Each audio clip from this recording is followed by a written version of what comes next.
वर्ग को नव दृष्टि दे, दृष्टिबाधित वर्ग को नव दृष्टि दे। तुमने किया इस वर्ग पर उद्धार है। ऐ लुई, हम हो नहीं सकते उर्ण। ऐ लुई, हम हो नहीं सकते उर्ण। निज वंदना तुमको सहस्रों बार। Respected General Secretary Bhushna Madam, our President Madiur Rahman साहब, सभी साथियों,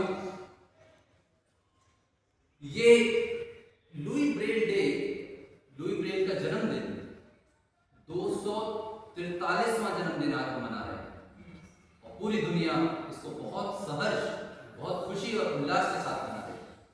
मैं आपका ज्यादा समय नहीं लूंगा, सिर्फ 2-3 मिनट लूंगा। मुझे पता है वी आर गेटिंग लेट, लेकिन 2-3 बातें मुझे जो कहना जरूरी लगती है वो मैं कह देता हूँ। बाकी बातें हो चुकी है ऑलमोस्ट। ये लुई ब्रेल का जन्मदिन क्यों मनाना चाहिए, उससे क्या प्रेरणा मिले?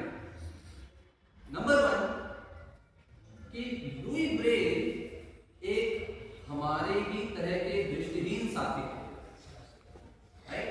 इसका मतलब ये है कि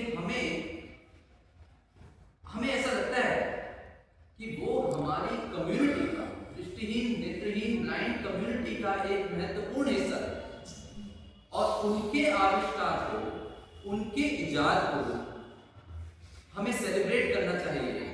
उनके जन्मदिन को हमें सेलिब्रेट करना चाहिए, क्योंकि उन्होंने जो हम पर उपकार किया, जैसे मैंने आपको शुरू में बताया, वो अविस्मरणीय और बेहतरीन उपकारों में से।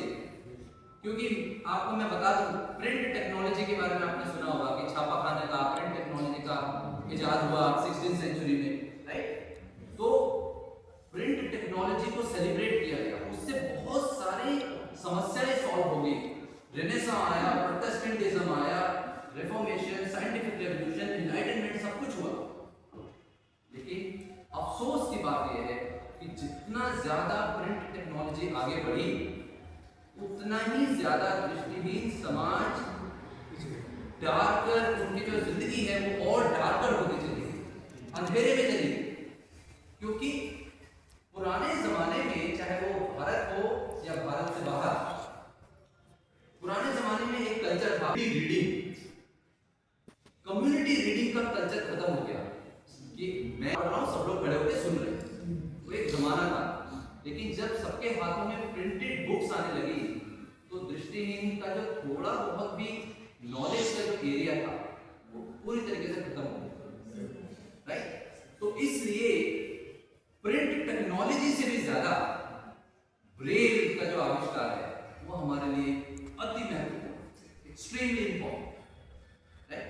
नंबर 2 कि ब्रेल के बारे में, लुई ब्रेल के बारे में मैं जब जेएनयू में पढ़ता था, एमफिल कर रहा था 2015-16 में, तो JNU visually challenge students forum का मैं कन्वीनर था 1 साल के लिए।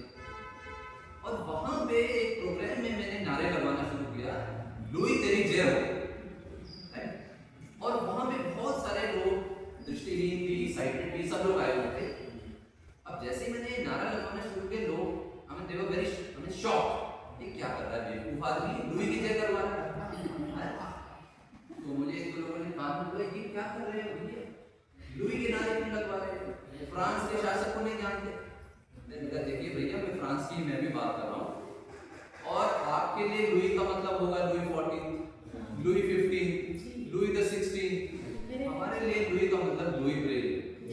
और जो प्रमोद भाई कह रहे थे कि अगर हिंदू रिलीजन में वो पैदा होते तो बहुत लोग उनको देवता मानते। मैं तो नास्तिक आदमी हूँ, लेकिन मैं फिर भी उनको भगवान मानता हूँ, राइट? तो इसीलिए तीसरी और आखिरी बात, मतलब इसलिए मैं उनकी जो नॉलेज है, उनका जो कैरेक्टर है, पर्सोना है, उसको हमें स्प्रेड करना, उनका रिलेवेंस समाज को बताना है कि वो किस लेवल के इंसान।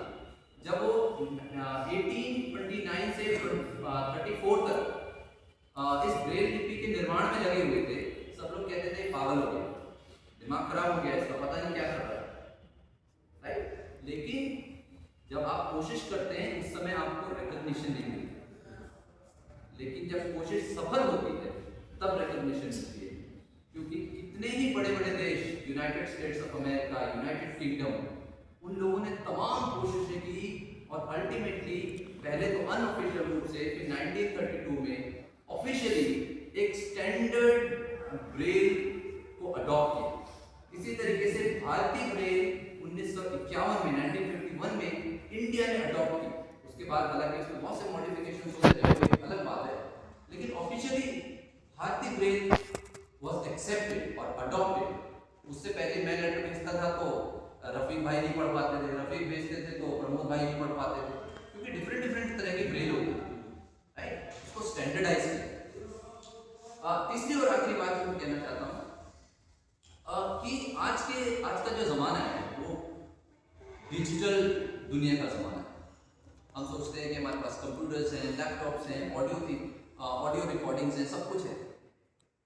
तो बहुत से लोग ब्रेल के इम्पोर्टेंस को थोड़ा सा कम आंकने लगे, क्योंकि उनको लगता है कि आजकल तो हम लैपटॉप से पढ़ते हैं, कंप्यूटर से पढ़ते हैं। देखिए, लेकिन वास्तव में अगर हम देखें तो ये जो डिजिटल दुनिया है, डिजिटलाइजेशन ने हमारी जो ब्रेल का इम्पोर्टेंस है उसको और बढ़ा दिया है, उसको और विस्तार दिया है।